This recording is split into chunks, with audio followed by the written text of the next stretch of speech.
Hi guys, welcome back to my channel, Monkey Wrench. I'm Kelly, the monkey with the extension cord. So as you just saw, I was driving down the road as usual. Somebody threw something away. I picked it up, decided to see if it was any good, and well, you'll see in the video. I've got this extension cord. It has a little bit of damage to it. Let's fix it. It's real easy and cheap. I'll show you how. Please subscribe. So here's the extension cord, and you can see the damage that's on it. I'm not sure if it got hit by a mower or something like that, but the whole thing split and both wires are jacked up on this. At least 2 out of 3. I can't even tell. The other one seems to be, yeah, there's some damage right there. So basically what I'm gonna do is I'm just gonna go ahead and cut this sucker in half.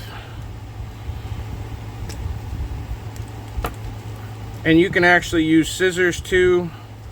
Sometimes that's easier.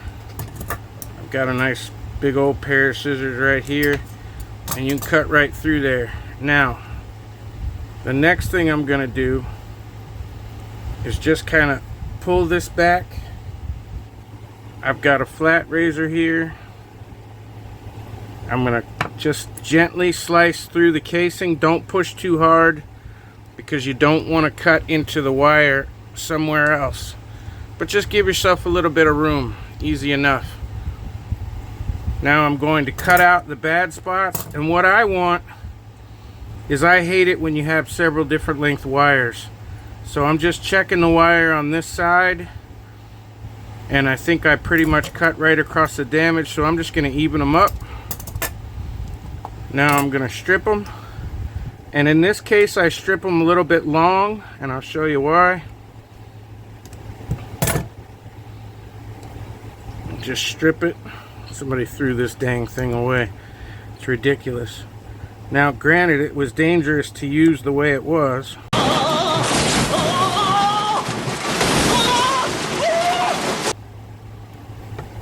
But to throw something away over 5 cents worth of tape and 10 minutes of your life,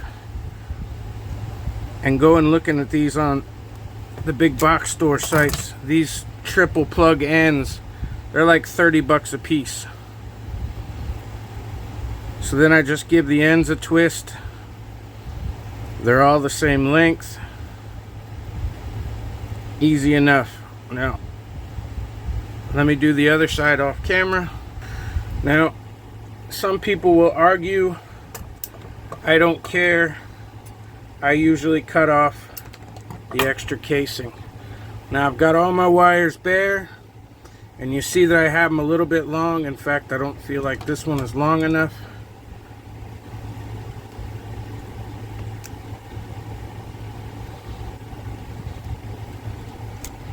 So we're going to give it a little bit more length. And here's the reason why. When you put these together, you don't want to be able to pull them apart. So what I'm going to do is I'm just going to choose one and start with it. I'm going to twist it together because I have plenty to work with. And then I'm going to bend it in one direction, just like that. I'm going to be bending that to my right side.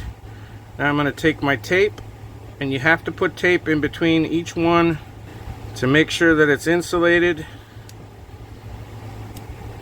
It makes your splice a little bit bulky, of course. There's no way for you to hide that it's been fixed. I usually go back and forth 2 or 3 times. Tape is pretty thin, and I know when it gets all bunched up at the end, it'll leave a lump. But I don't care. I'm going over it the 3rd time, and I'm just kind of pushing slightly left and slightly right each time so that I get good coverage. Now I can cut my tape off.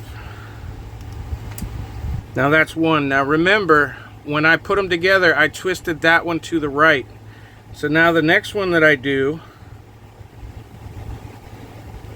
the twisting motion doesn't matter, whichever way works for you.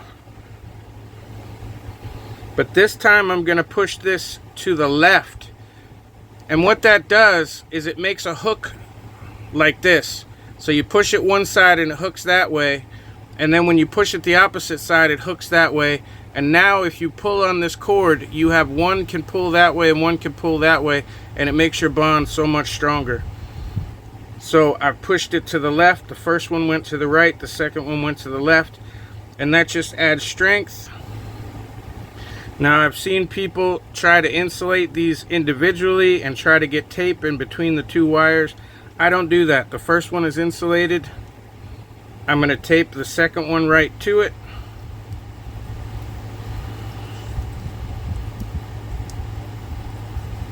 And yeah, so I'm that guy that you hate when you pull stuff apart that's been repaired. And you go, why is this taped to that? Or why is there so much tape on there? Insulation is key. If you don't insulate these things from each other and from the outside, it's dangerous, buddy. So for the cost of some tape, literally a roll of this stuff is a buck at most stores. So you're literally going to use 3 or 4 cents worth of tape to save a $25 electrical cord.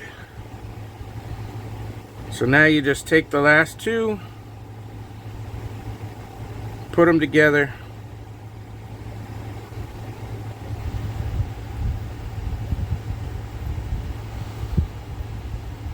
give them a good twist. And this one doesn't matter because we have one that went that way and one that went this way. So this one's just going to go this direction. I get my tape.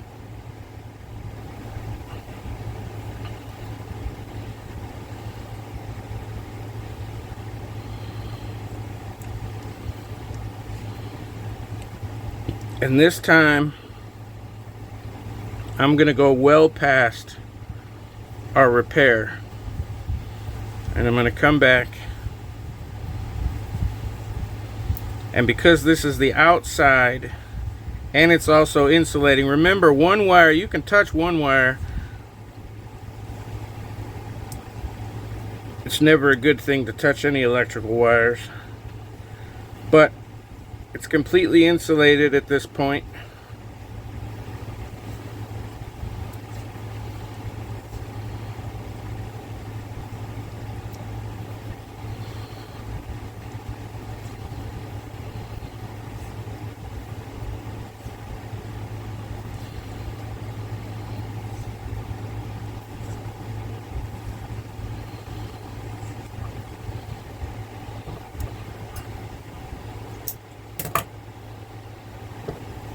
And there you go. It doesn't look too bad. Anybody knows it's obviously been repaired.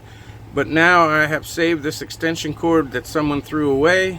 It's perfectly safe and fine to use. And all it cost me was some E-tape and a few minutes of my time. So you can see that it's real easy to fix electrical cords. You can put new plug-ins on them. You can fix where they've been cut. If things get burned out, anything you want. It's just wire. You just need some tape and a little bit of know-how. And you too can fix something that was thrown in the trash, as you saw from the beginning of the video. And now I have a new 25-foot extension cord that has a triple N plug on the end of it. So when I'm on the job site, I can use one plug for 3. So thanks for watching.